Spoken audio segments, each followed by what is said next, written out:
A1 എക്കണോമിക്സിൻ്റെ പുതിയൊരു ക്ലാസ്സിലേക്ക് എല്ലാവർക്കും സ്വാഗതം. ഇന്ന് നമ്മൾ ഡിസ്കസ് ചെയ്യുന്നത് +1 ഇക്കണോമിക്സിലെ സ്റ്റാറ്റിസ്റ്റിക്സിലെ 3ാമത്തെ ചാപ്റ്ററാണ്, ഓർഗനൈസേഷൻ ഓഫ് ഡാറ്റ, ദത്തങ്ങളുടെ വർഗീകരണം. നമ്മൾ പല മെത്തേഡ് ഉപയോഗിച്ച് ഡാറ്റയെ കളക്ട് ചെയ്തു അല്ലേ. അപ്പോൾ ആ കളക്ട് ചെയ്ത ഡാറ്റ അതേപടിയുള്ളതിനെയാണ് നമ്മൾ അസംസ്കൃത ദത്തം അല്ലെങ്കിൽ റോ ഡാറ്റ എന്ന് പറയുന്നത്. ഇപ്പോൾ ഒരു സർവേയിലൂടെ നമ്മൾ ഇപ്പോൾ ഒരു ക്ലാസ്സിലുള്ള കുട്ടികളുടെ മാർക്കിനെ കുറിച്ചുള്ള ഡാറ്റ കളക്ട് ചെയ്യുന്നു. അപ്പോൾ ആ ഡാറ്റ തരംതിരിക്കുന്നില്ല. അതിപ്പോൾ 10 മാർക്കുള്ളവർ, 15 മാർക്കുള്ളവർ, 100 മാർക്കുള്ളവർ, 0 മാർക്കുള്ളവർ, പല മാർക്കുള്ളവരുണ്ടാവും. അപ്പോൾ അത് മൊത്തത്തിൽ നമുക്ക് കിട്ടിയിരിക്കുന്ന അതേ രൂപത്തിലുള്ള ഡാറ്റയാണ് നമ്മൾ അസംസ്കൃത ദത്തം അല്ലെങ്കിൽ റോ ഡാറ്റ എന്ന് പറയുക. അപ്പോൾ അതിനൊരു മീനിങ് ലഭിക്കണമെങ്കിൽ, അതിനൊരു എന്താ പറയുക, ഒരു അർത്ഥം ലഭിക്കണമെങ്കിൽ അതിനെ തരംതിരിക്കണം അല്ലേ. അപ്പോൾ എങ്ങനെയാണ് ദത്തങ്ങളെ തരംതിരിക്കുന്നത്, അതാണ് നമ്മൾ ഈ ചാപ്റ്ററിൽ നമ്മൾ ഡിസ്കസ് ചെയ്യുന്നത്. അതിന് ഏതൊക്കെ മെത്തേഡാണ് നമ്മൾ യൂസ് ചെയ്യുന്നത്. സാധാരണ ദത്തങ്ങളെ തരംതിരിക്കുന്നത് കാലക്രമം അനുസരിച്ചുള്ള തരംതിരിവെന്നും സ്ഥലമനുസരിച്ചുള്ള തരംതിരിവെന്നും ഗുണപരമായ തരംതിരിവെന്നും അതുപോലെ അളവനുസരിച്ചുള്ള തരംതിരിവെന്നും വേർതിരിച്ചിട്ടുണ്ട്. അതിന് കാലക്രമം അനുസരിച്ചുള്ള തരംതിരിവ് എന്താണ്, അതായത് കാലത്തിൻ്റെ അടിസ്ഥാനത്തിൽ ഇപ്പോൾ ഒരു വർഷത്തെ ഒരു കമ്പനിയിലെ വരുമാനം എത്രയാണ്, അല്ലെങ്കിൽ ഒരു മാസത്തെ ഒരു കമ്പനിയിലെ ജോലിക്കാരുടെ ശമ്പളം എത്രയാണ്, അല്ലെങ്കിൽ ഒരു ആഴ്ചയിലെ ഒരു കമ്പനിയിലെ പ്രൊഡക്ഷൻ എത്രയാണ്. ഇങ്ങനെ കാലക്രമം അനുസരിച്ച് ദത്തങ്ങളെ തരംതിരിക്കുന്നതിനെയാണ് കാലക്രമം അനുസരിച്ചുള്ള തരംതിരിവ് അല്ലെങ്കിൽ ക്രോണോളജിക്കൽ ക്ലാസിഫിക്കേഷൻ എന്ന് പറയുക. രണ്ടാമത്തെ രീതിയാണ് സ്ഥലമനുസരിച്ചുള്ള തരംതിരിവ്. അതായത് ഒരു രാജ്യത്തെ ജനസംഖ്യ, പല രാജ്യങ്ങളുണ്ട്, രാജ്യങ്ങളുടെ ജനസംഖ്യ എങ്ങനെയാണ്, അല്ലെങ്കിൽ ഒരു സംസ്ഥാനത്തെ ജനങ്ങളുടെ വാർഷിക വരുമാനം എങ്ങനെയാണ്, അല്ലെങ്കിൽ ഒരു ജില്ലയിലുള്ള റെയിൻഫാൾ എങ്ങനെയാണ്, മഴയുടെ ലഭ്യത എങ്ങനെയാണ്, ഇങ്ങനെയൊക്കെ ഓരോ സ്ഥലത്തിനനുസരിച്ച് ദത്തങ്ങളെ തരംതിരിക്കും. അതിനെയാണ് സ്ഥലമനുസരിച്ചുള്ള തരംതിരിവെന്ന് പറയുക. മൂന്നാമത്തെ ടൈപ്പാണ് ഗുണപരമായ തരംതിരിവ്. ഗുണപരമായ തരംതിരിവ് എന്ന് പറയുമ്പോൾ നമുക്കറിയാം, ഗുണമാണ്, അതായത് അത് അളക്കാൻ പറ്റാത്തതായിരിക്കും. അതായത് സാക്ഷരത, അതുപോലെ മതം, സൗന്ദര്യം, ബുദ്ധിശക്തി, നമ്മൾ ഗുണപരമായ ദത്തങ്ങളെന്ന് പിടിച്ചല്ലേ, അതുപോലെ ഉള്ള തരംതിരിവ്.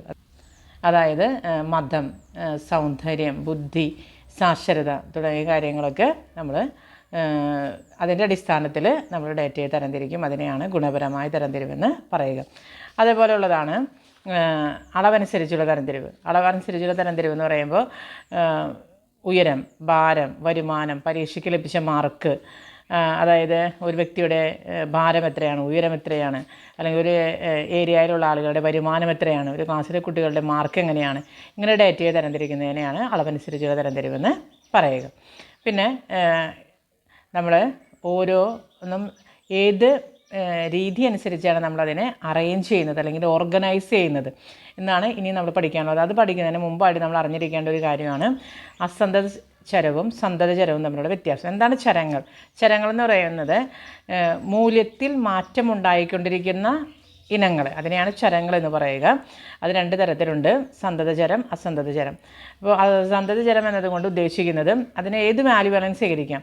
ഇപ്പോൾ 1, 2, 1.2, 3. ഇപ്പോൾ ഒരു ആളുടെ ഭാരം നോക്കുകയാണെങ്കിൽ 33.4, അതുപോലെ ഉയരം നോക്കുകയാണെങ്കിൽ 4.7, 5.1, ഇങ്ങനെ എല്ലാ ഫ്രാക്ഷണൽ വാല്യൂസും ഉൾപ്പെടുന്ന ഒരു വാല്യൂ അതുള്ളതിനെയാണ് നമ്മൾ പറയുന്നത് സന്തതചരം എന്ന് പറയുന്നത്. ഭാരം, ഉയരം, സമയം, ദൂരം, ഇതൊക്കെ സന്തതചരത്തിന് ഉദാഹരണമാണ്. അസന്തതചരം എന്ന് പറയുമ്പോൾ കറക്റ്റ് നമ്പേഴ്സ് ആയിരിക്കും പറയാം.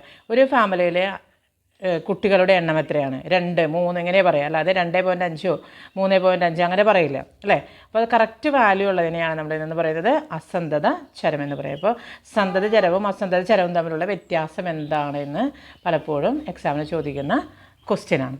പിന്നെ വരുന്നതാണ് ദത്തങ്ങളെ ക്രമീകരിക്കാനുള്ള മാർഗങ്ങൾ ഏതൊക്കെയാണ്. അതിന് 3 രീതികളാണ് സാധാരണ ഇവിടെ ഉപയോഗിക്കുന്നത്. ഒന്നാമത്തേത് അരേ മെത്തേഡ്, അണിരീതി. രണ്ടാമത്തേത് ഫ്രീക്വൻസി അരേ, അതായത് ആവർത്തി അണി. മൂന്നാമത്തേത് ഫ്രീക്വൻസി ഡിസ്ട്രിബ്യൂഷൻ, ആവർത്തി വിതരണം. അതിൽ ആദ്യത്തേത് രണ്ടാമത്തേതുമാണ് നമ്മൾ ഈ ക്ലാസ്സിൽ ഡിസ്കസ് ചെയ്യുന്നത്. മൂന്നാമത്തെ കുറച്ച് ലെങ്തി ആയതുകൊണ്ട് അടുത്ത ക്ലാസ്സിലേക്ക് നമുക്ക് ഡിസ്കസ് ചെയ്യാം. അപ്പോൾ എന്താണ് അറേ മെത്തേഡ് എന്നതുകൊണ്ട് ഉദ്ദേശിക്കുന്നത്? അറേ മെത്തേഡ് എന്നതുകൊണ്ട് ഉദ്ദേശിക്കുന്നത് ഡേറ്റയെ അസെൻഡിങ് അല്ലെങ്കിൽ ഡിസെൻഡിങ് ഓർഡറിൽ അറേഞ്ച് ചെയ്യുക. ഇപ്പോൾ ഒരു ക്ലാസ്സിൽ 5 കുട്ടികളുണ്ട്. 5 കുട്ടികളുടെ മാർക്ക് എന്ന് പറയുന്നത് ഇങ്ങനെയാണെന്ന് വിചാരിക്കുക. 5 കുട്ടികൾക്ക് കിട്ടിയ മാർക്ക് 10, 20, 30, 40, 50.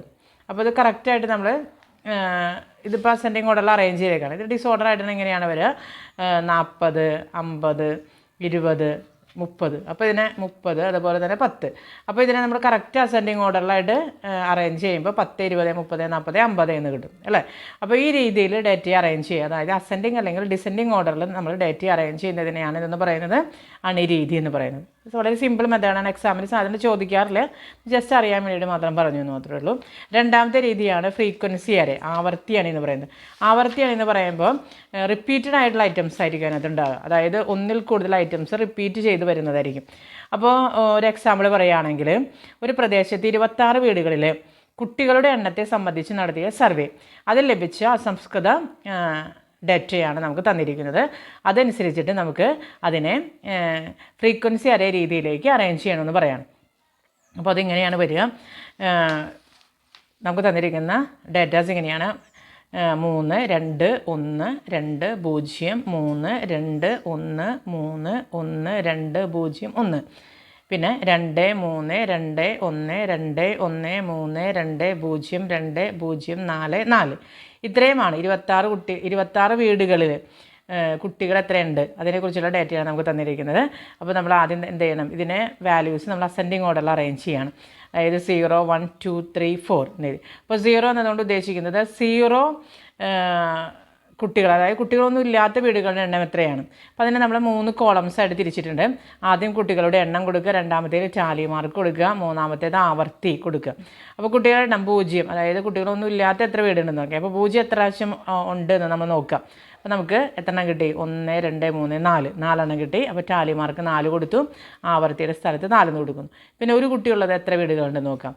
നമുക്ക് നോക്കുമ്പോൾ നമുക്കറിയാൻ പറ്റും 1, 2, 3, 4, 5, 6 ഉണ്ട്. അപ്പോൾ നമ്മൾ എന്ത് ചെയ്യും? 4 ടാലി മാർക്ക് കൊടുത്തിട്ട് അഞ്ചാമത്തെ വരുമ്പോൾ അതിനെ ക്രോസ് ചെയ്യും, വരയ്ക്കുക. അപ്പോൾ അത് 5 എന്നാണ് അർത്ഥം. എന്നിട്ട് ഒരെണ്ണം കൂടിയും കൊടുക്കുന്നു. അപ്പോൾ 6. അപ്പോൾ 6 ആവർത്തിയിട്ട് അവിടെ നമ്മൾ 6 കൊടുത്തു. 2 കുട്ടികളുള്ളത് എത്ര വീടുകളുണ്ടെന്ന് നോക്കാം. അപ്പോൾ നമ്മൾ നോക്കുമ്പോൾ എത്രയുണ്ട്? 9 ഉണ്ട്. അപ്പോൾ ആദ്യത്തേത് 1, 2, 3, 4, 5 എന്ന് പറയുമ്പോൾ 5 എന്ന് പറയുമ്പോൾ ക്രോസ് ചെയ്തു.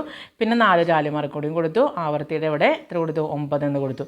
അടുത്തതാണ് 3 കുട്ടികളുള്ളത് എത്രയുണ്ടെന്ന് നോക്കുക. അപ്പോൾ 5 എണ്ണമാണുള്ളത്. അപ്പോൾ 4 കഴിഞ്ഞിട്ട് ഒരു ക്രോസ് ചെയ്തു, ആവർത്തിയുടെ അവിടെ 5 എന്ന് കൊടുത്തു. അടുത്തത് 4 കുട്ടികളുള്ളത് എത്രയുണ്ടെന്ന് നോക്കുക. 1, 2 2 ആവർത്തി 2 കൊടുത്തു. ടോട്ടൽ ആഡ് ചെയ്യുക. അപ്പോൾ നമുക്ക് എത്ര കിട്ടി? 26 എന്ന് കിട്ടി. അപ്പോൾ ഈ രീതിയിൽ ഡേറ്റയെ അറേഞ്ച് ചെയ്യുന്ന മെത്തേഡിനെയാണ് എന്തെന്ന് പറയുന്നത്?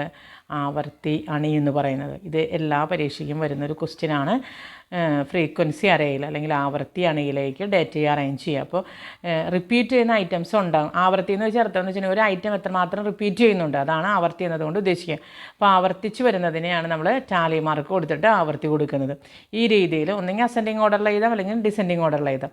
ഈ രീതിയിൽ നമ്മൾ ഡേറ്റയെ അറേഞ്ച് ചെയ്യുന്നതിനെയാണ് ആവർത്തി അണി എന്നതുകൊണ്ട് ഉദ്ദേശിക്കുക. ഇനി ഒരെണ്ണം കൂടിയുണ്ട്, ആവർത്തി വിതരണം അല്ലെങ്കിൽ ഫ്രീക്വൻസി ഡിസ്ട്രിബ്യൂഷൻ. അത് നമുക്ക് അടുത്ത ക്ലാസ്സിൽ നമുക്ക് ഡിസ്കസ് ചെയ്യാം. അപ്പോൾ ഇതെല്ലാവർക്കും മനസ്സിലായി എന്ന് വിചാരിക്കുന്നു. എക്സാമിന് വരുന്നൊരു ക്വസ്റ്റ്യനാണ് ആവർത്തി അണി അല്ലെങ്കിൽ ഫ്രീക്വൻസി അറേ. ഇത് അറേഞ്ച് ചെയ്യാൻ പഠിക്കുക, സിമ്പിൾ മെത്തേഡാണ്. ഈ വീഡിയോ എല്ലാവർക്കും ഇഷ്ടപ്പെടുമെന്ന് വിചാരിക്കുന്നു. ഇനിയും ആരെങ്കിലും സബ്സ്ക്രൈബ് ചെയ്യാനുണ്ടെങ്കിൽ സബ്സ്ക്രൈബ് ചെയ്യുക. ഇനിയും ഒരു വീഡിയോയുമായി വരുന്നത് വരെ എല്ലാവർക്കും നന്ദി, നമസ്കാരം.